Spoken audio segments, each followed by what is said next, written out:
Welcome, ladies and gentlemen. A moment of silence for Stan Savran, who passed away this week. Stan Savran was a legend in Pittsburgh sports. So my hat goes off to him. Yeah, he was just a tragic loss to the sports world and to everybody that knew Stan. So, yeah, and I love the show. And he knew his football, he knew his Penguins, he knew Pittsburgh sports. So, ladies and gentlemen, I am Bad Bubba Brewer, and this is the Triple B Black and Gold Dynasty show where we talk Steelers football on the Triple B Experience YouTube channel. I hope you guys are having a great night. This is 9 o'clock. I know last week we had a lot of issues with some technical difficulties, and hopefully we do not have any of that anymore. But you know what? Things do happen, and we have to go and fly right through it. But let me get to the social media here on the Facebook to see who's all popping in. But also, too, like I said, we are going to talk about the Pittsburgh Steelers.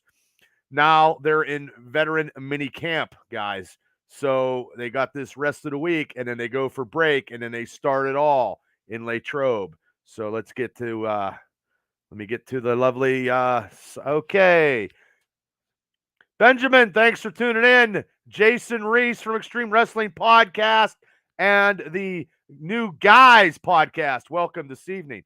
So, and Sean Robinson, thank you for tuning in to the Triple B Black and Gold Dynasty show. Now, there was a lot of high energy during the Steelers OTAs, in week 3, looking to carry over to the team's first mini camp this week at UPMC Rooney Sports Complex.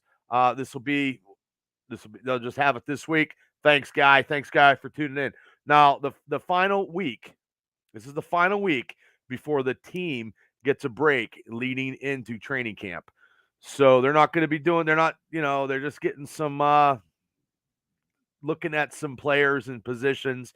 Nothing is going to be etched in stone, and hopefully, knock on wood, nobody gets hurt. Now, wide receiver Dante Johnson is working on some. Dan Keith, thanks for tuning in. Working on some areas during last week's, OTAs this week in mini camp. He wants to get to the next level. Okay, guys. Now, we all know Dante Johnson was a Pro Bowler, but we also know that Dante Johnson did not have a touchdown last year. So the key area that he's got to focus on during this offseason is to get yards after the catch. Hey, Boothie, what's going on? Welcome to the Triple B Black and Gold Dynasty. Last year, he had 86 receptions for 882 yards, but only 236 of them were after the catch. So he's going to have to get some progression. He's going to have to get some yards after the catch. And like I said, and we all know, he has to get a touchdown. He had no touchdowns. No touchdowns. Oh, thank you, Craig from Patton, for multitasking. I totally appreciate it. I'm kind of doing the same thing, brother. So I appreciate it. 9 o'clock. I did it a little later due to summertime, but I appreciate everybody that's tuning in to this show and all my shows on the Triple B Experience. I like I said, I love doing these podcasts. I love getting stuff out there, and I appreciate your time is very valuable, Craig, and I do appreciate you tuning in. Benjamin says the Steelers are going to win a division. Now, Benjamin, usually when you jump on my show, you're saying that they're going to win the Super Bowl. So you're a little bit down than you usually are. Hey, Chris, thanks for tuning in, brother. So, yeah, you're a little bit down. But like I said, Dante Johnson has to score touchdowns. And I believe, because there's no way beyond a shadow of a doubt that Dante Johnson could not go the 2023 season without any touchdown. There ain't no fucking way. It ain't going to happen. I believe he will probably get anywhere between 6 to 8 touchdowns. 6 to 8 touchdowns this year. And I like to see him get 1,000 yards. I like to see him get some stats for Kenny Pickett. Yeah, that's sad, Booth. Real sad. He was a real trooper. Stan was. He was sick for a long, long time. Okay, Benjamin now says championship. Okay, well, we keep progressing.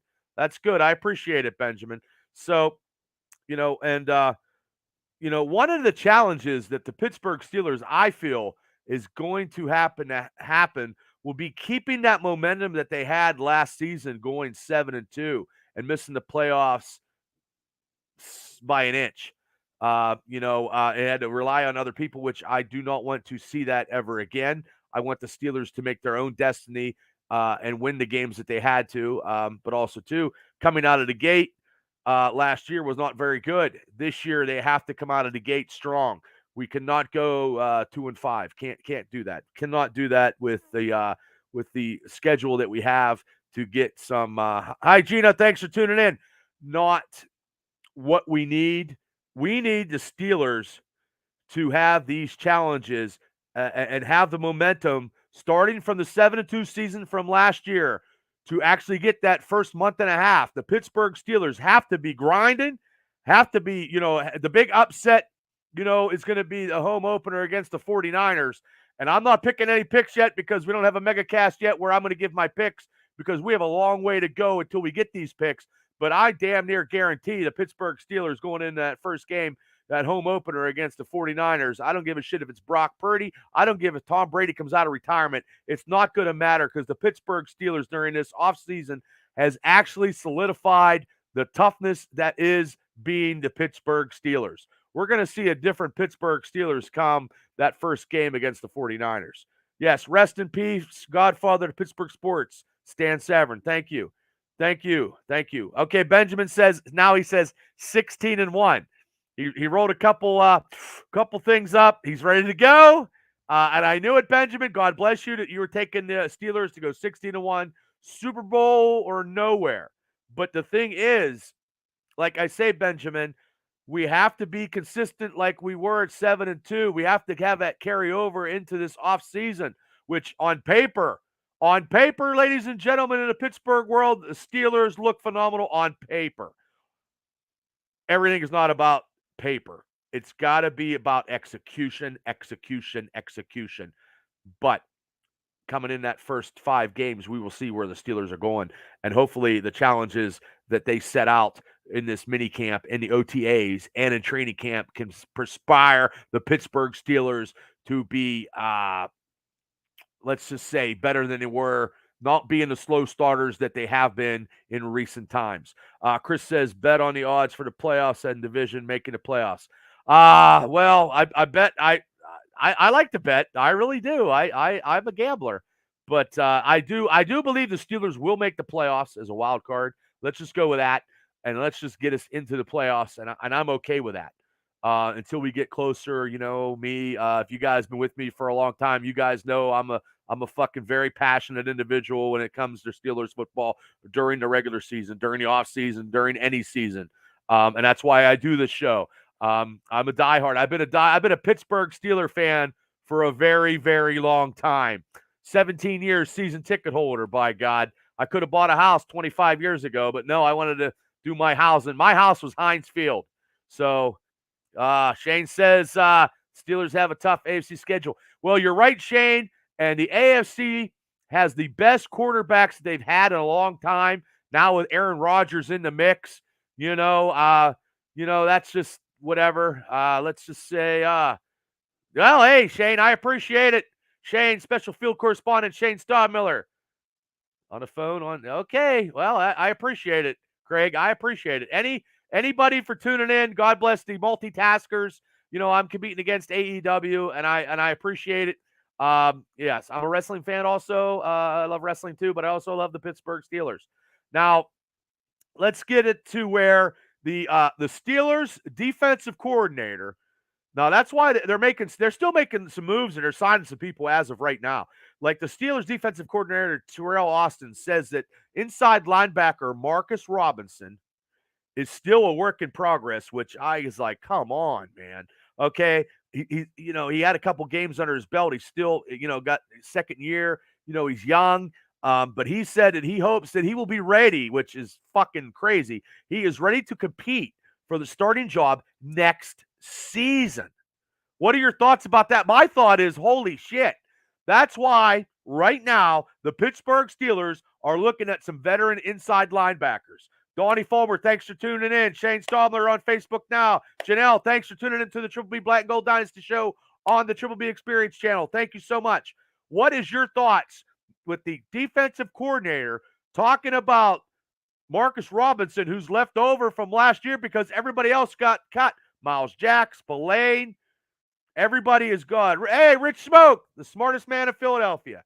So, hey, brother, thank you, Donnie. So I believe that Marcus Robinson is not getting his fair share right now. That's why they're bringing these veteran inside linebackers in. I understand we need some veteran leadership. We need some players. I understand that. But also, too, the Pittsburgh Steelers right now are looking at some they actually invited him to camp. As of today, that's right. They invited him to camp. I get my paperwork here because I like to write shit down. The Steelers are looking for 2 inside linebackers, like I said, to add veteran experience. And they hopefully can wrap this up during minicamp.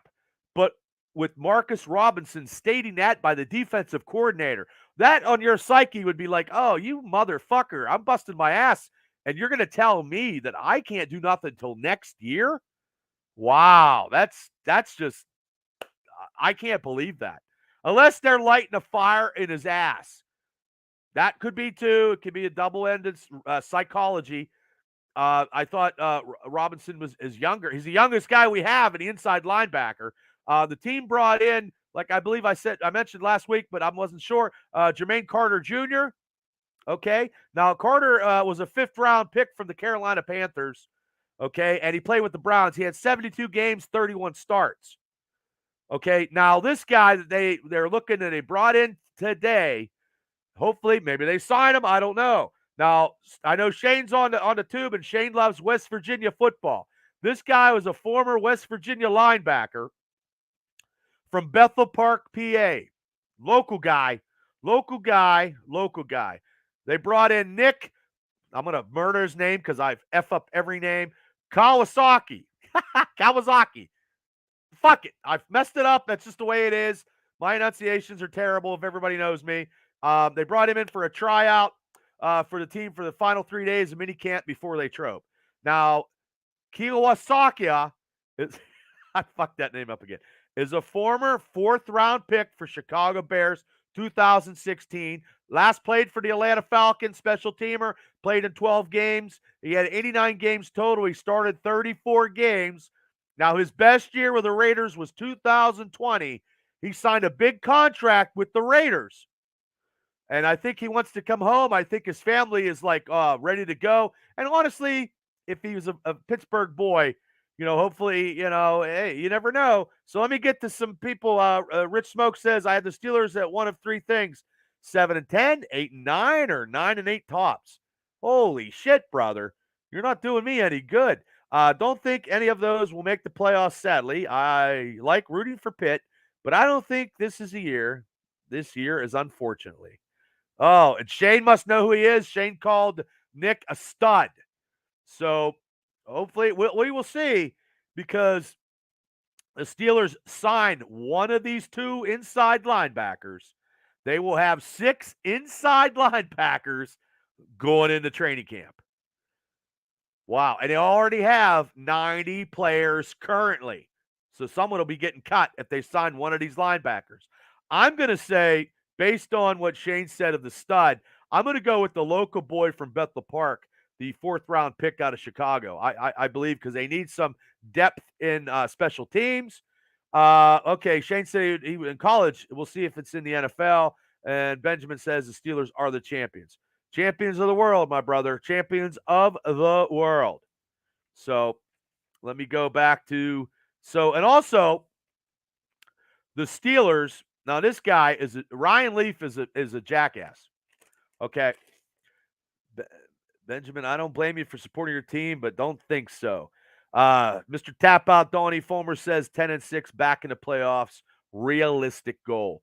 I agree with you, Donnie. I'll go wild card. Look, if they can be 4-2 in a division, anything's possible during that schedule. Anything's possible. Lakin, thank you for tuning in to the Triple B Black and Gold Dynasty show. Shane says 9-7 wild card. Well, 9-7. No, it'd be 9-8 because we got 17 games. 17 games. Yeah, we got to get 10. We have to get 10. And the thing about it is, guys, we have to beat the teams that we play in the AFC. We got to beat them. The NFC to me is weak as shit. No offense. I know Rich Smoke is Philadelphia Eagles. I'm not counting that as a weak NFC team, but the NFC teams are fucking very, very weak. The AFC are very, very strong. Kansas City is strong. It doesn't matter who the hell is fucking lining up as receiver. Patrick Mahomes just he's a mutant. So Rich Smoke says it's going to be tough to squeeze into the wild card spot. So much for the strength in the AFC. The Jets are hot. I don't know. I hate the Jets. Dolphins, KC, Buffalo, Cincinnati, Baltimore, Chargers, etc. Yes. Win one playoff game, then out, Shane says. Now you get my hopes up, Shane. You get my hopes up. I just want to see us get into playoffs and win one game because we've been in a drought. We are in the Sahara Desert, people. Steeler fans cannot get a fucking cold Iron City to save their life in a playoff. We're going. We got to get something this year. We need a cold drink of beer. Hey, Greg Rischel, what's up, brother? How you doing? Thanks for tuning into the Triple B Black Gold Dynasty. I see wild card. I see us hopefully winning one. I just want to see us in the playoffs.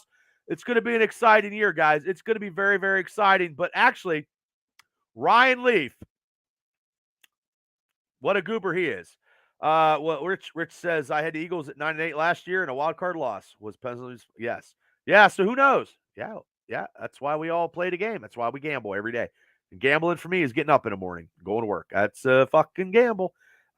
So Ryan Leaf said on the NFL Network, Good Morning Football, which I'm at work. I didn't see it.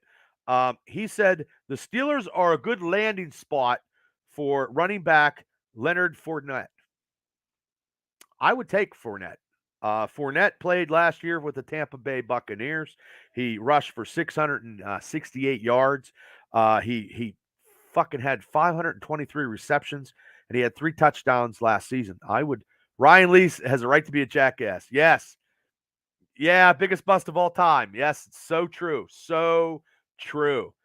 He said that the Steelers might be the best place for Leonard Fournette. I can't see Fournette being, and I have a segment where we're going to talk about the running backs, about the third spot running back, which Leonard Fournette is not third string at all. Yes, Greg Rischel, we need a veteran leader for the backs. Yeah, and I don't want Najee to fucking, run his wheels off because Tomlin will do that. I don't want that. But also, too, the Steelers were connected. This is not going to happen. 4-time Pro Bowler Devin Cook, after he was released by Minnesota Vikings on June 9th, there's been talk. There is no way. He's going to want too much money. The Steelers don't have the money for that. Rich Smoke says Fournette is okay, but he likes the warm weather. Jacksonville, Tampa for a reason, but he's not what he was. Boothie says, yeah, we're talking about Young from Washington. Brian Yeager, thanks for tuning in, Lumberjack. Well, Booth, I would take Chase Young for a second-round pick right now. Second-round pick next year, Chase Young would solidify that defense to keep him healthy. I think he needs a little bit more different scenery than Washington. Coming to Pittsburgh would be fucking great. Can you imagine that? I can. I think Omar Khan's got a little bit more tricks up his sleeve there.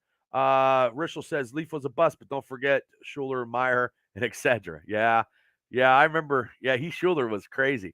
Chris says Ryan Leaf or Jamarcus Russell, biggest bust, both of them. Too fucking well. But the sad part about it is, though, guys, they're making more money than me. Ryan Leaf's on NFL Network. I'm at my home doing, and I think, didn't he rob somebody? I mean, he was a bust, robbed somebody, probably was in fucking OnlyFans doing whatever. Rich Smoke says Chase Young is expensive. You have to give up a ton to get him. You guys are building up. Oh, Rischel says, Greg says Schuler is a politician now. Oh, okay. I did not know that. Some of the, Jack Kemp was a politician when he played for the Steelers in Buffalo, former Congressman Jack Kemp. But yeah, I don't know, Rich. If we could get like a second, his contract's going to be huge. I mean, and it's an afterthought. I mean, it's been speculation, but it'd be a different change of scenery. Let's see here. Let's get to some. How do you feel about the O line making blocks and creating holes? I think this offensive line right now, Pro Football Focus has the Steelers right now in preseason at number 12.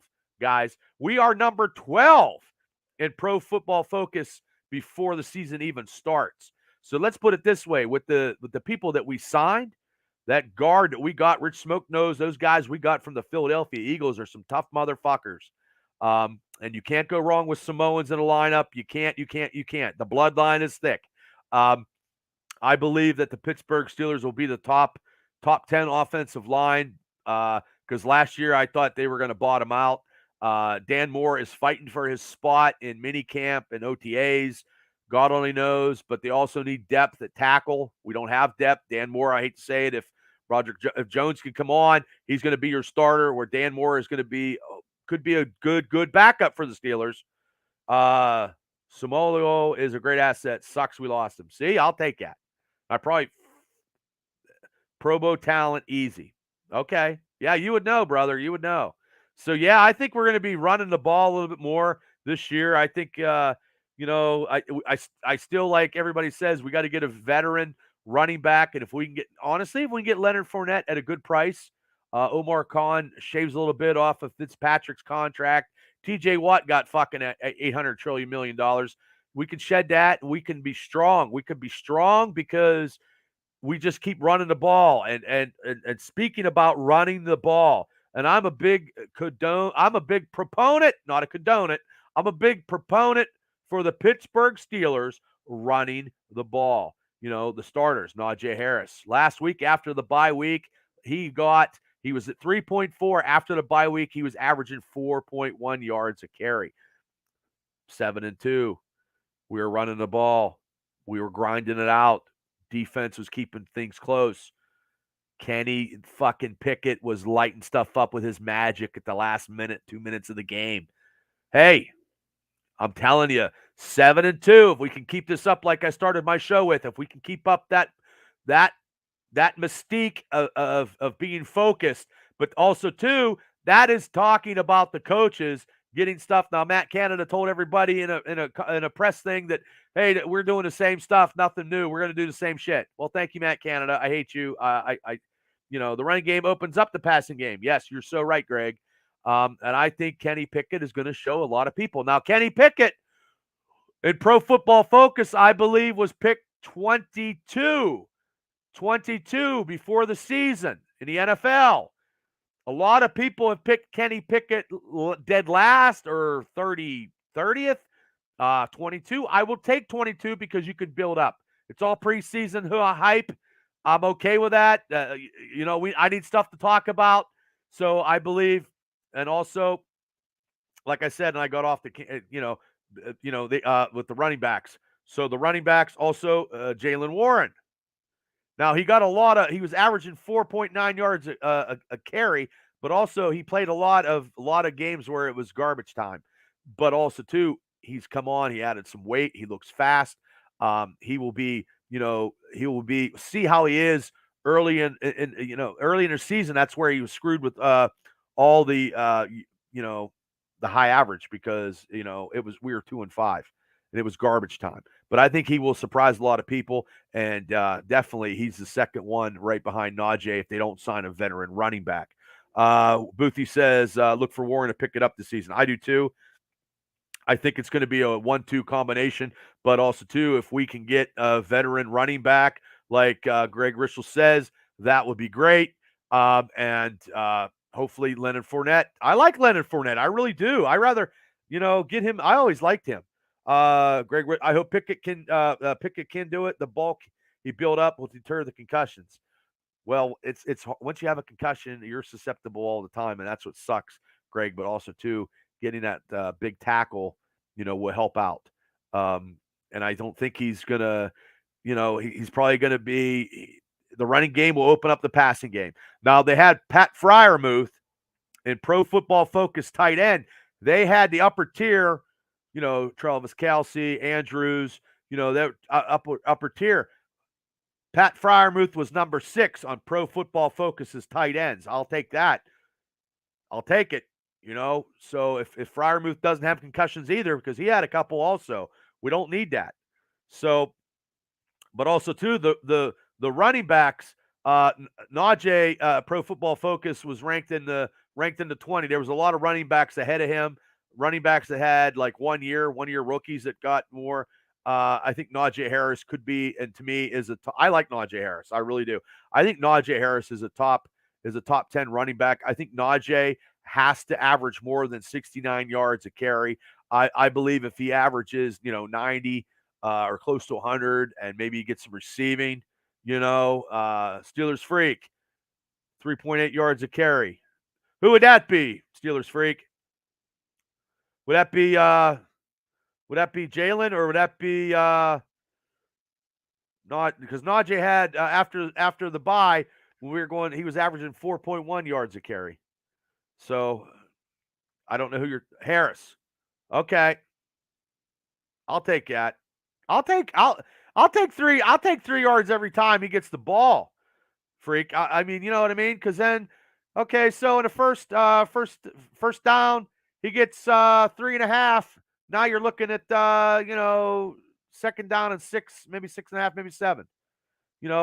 So if you're getting over 3 yards, I just don't want him hurling people. That's what I don't want that. I don't want that.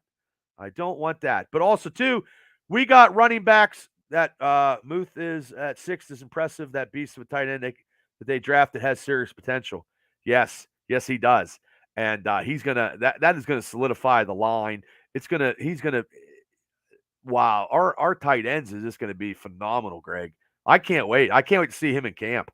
And I'm going. I just don't know when I'm going, but I'm definitely going to camp, man. I like to try to get on the field. I try to call Pittsburgh headquarters and get on. And you know what? No offense, they never called me back, which I understand that. So. But also fighting for the third spot right now is Anthony McFarland Jr. due to his speed, and he did have some bursts of speed. So as of right now, he's the third running back, I believe, right now. But also, look, there's the undrafted rookie free agent Alfonso Graham. He's been making a lot of noise in the OTAs. So you don't know. I mean, we will not know. Look at Benny Snell is no longer a Pittsburgh Steeler. And also Darius Higgins, 6 foot, 210 pounds. He filled the last roster spot. But honestly, if they signed that inside linebacker, he might be gone. And Jason Huntley, former Eagles, if Rich Smoke is on, Calvin Austin could be a real sleeper. Yes, correctly. Yes, they're doing some stuff with him right now as we speak. Jason Huntley is a former Eagle, and he spent a lot of his chunk of last season on the Steelers practice team, and he's very familiar with running back coach Eddie Faulkner. So that could also work in his favor, because he knows the coach. He knows what the coach expects of him. He could try to make this team, make the practice squad, but also, too, Pastor Adams, thank you for tuning in for the Triple B Black and Gold Dynasty show. Hopefully you're having a great night. And usually the Pittsburgh Steelers keep 3 running backs on their roster. So if they sign a veteran one, like we've talked about, Leonard Fournette, because they're not getting Cook. There is no way they're getting Cook.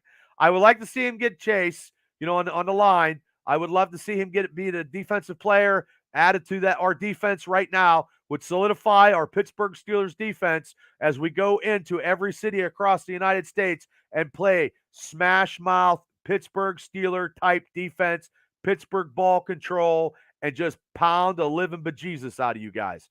That's what the Steelers need to do. Back to basics. And back to basics is having Najee run for 1,600 yards, which would be nice. Kenny throwing for 20 to 25 touchdowns. And honestly, when the Pro Football Focus I think they had Dante Johnson in the mid-20s. They didn't even have George Pickens ranked. He wasn't even in the top 32 of receivers. God awful. George Pickens has something. They just going to light a spark plug under this dude, and he's going to get the opportunity, and he's going to show everybody that he's money making receiver. So I do believe that. So I just want to say thanks everybody for tuning in. And I appreciate all the support. Please hit like and share. Put this out there. Try to get it out there. It's very hard. I'm a small podcaster in the world that's spreading my Steeler positivity among the masses. And also, tomorrow night, we will be doing we'll be doing a special Triple B experience tomorrow at 9 o'clock instead of Friday because my nephew, Vinnie Mac, is playing at the Ken Lancey game, his last football career in pads, and I wouldn't miss this for the world. And seeing his career and watching both my nephews over 10 years is something that I will always cherish. Good. Thanks, Boothie. Rest in peace, Stan. Yes, Stan. Love the show.